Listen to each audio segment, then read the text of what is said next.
Hi, this is Jake, and I run the chess club at the Creston-Dement Public Library, and I'm glad you're joining me today. This is part 3 of a series of videos that are for complete beginners to the game of chess. In this video, I will talk about our third piece, the rook. Now, let's clear up some confusion here at the start.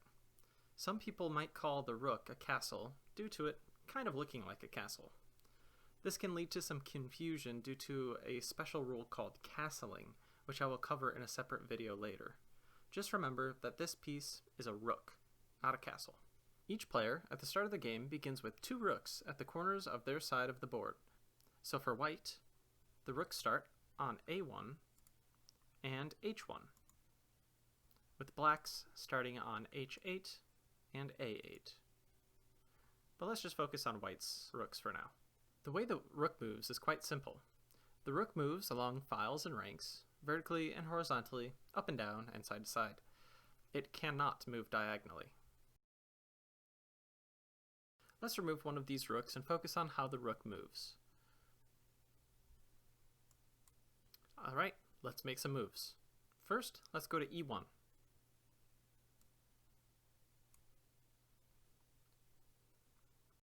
Now we can move to E5, or anywhere along the E file.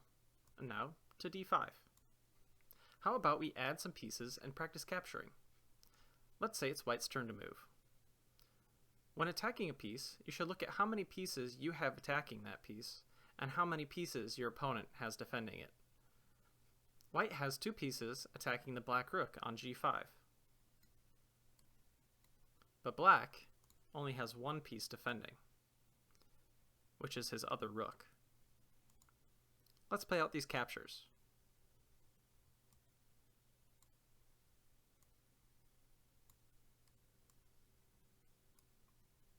White captured both of black's rooks while keeping one of their own, a winning exchange for white. Finally, let's look at a checkmate pattern often called the ladder checkmate. To accomplish this kind of checkmate, you need 2 rooks, a queen and a rook, or even 2 queens. 2 queens, you might be thinking. I thought you only start with 1. I'll discuss how you can get multiple queens in a later video. Let's focus back on the rooks for now, though. The goal of this checkmate is to get the king to the side of the board by limiting the space available to the king. Let's look at what squares the white rooks are controlling right now. So this rook can move along the files and the ranks, as well as this rook. And now let's see where the king can move.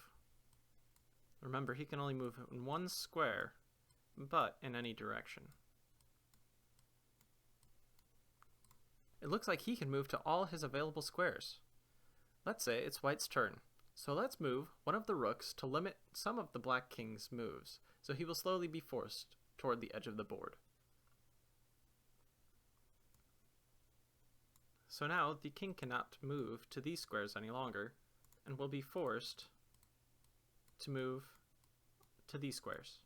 So, it's black's turn now, and we'll have him move as close to the center of the board as he can, which will be D3. Again, let's look at the rooks and see which spaces they're controlling.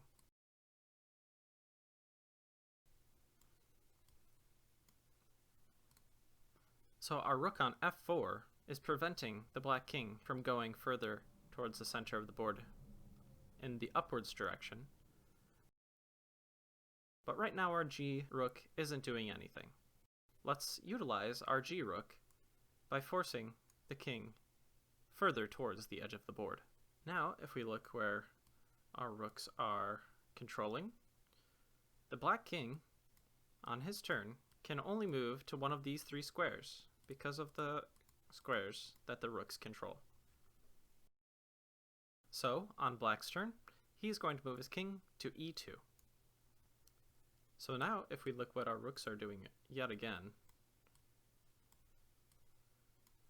currently our G rook is preventing the king from moving closer towards the center of the board northwards, while our F rook really isn't doing too much. So we want to get our F rook into the game and doing something. But what's the problem if we move our rook here to F2, forcing the king closer towards the edge of the board?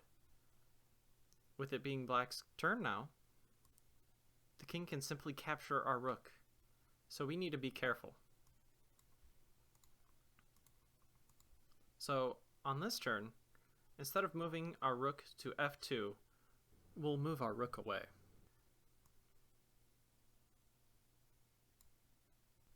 And now with it being black's turn, he's going to try to be sneaky and capture our g-rook on his next turn if we don't move it. So that's what we're going to do. And on black's turn again, he moves closer, again trying to just defend himself as best as he can.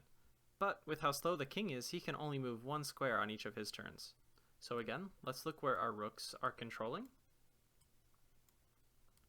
Now, our rook on the b file is preventing the king from moving further northwards towards the center of the board, while our a rook isn't doing much. So let's move our a rook. And now, with our rooks controlling these areas, again the black king only has these 3 squares to move towards.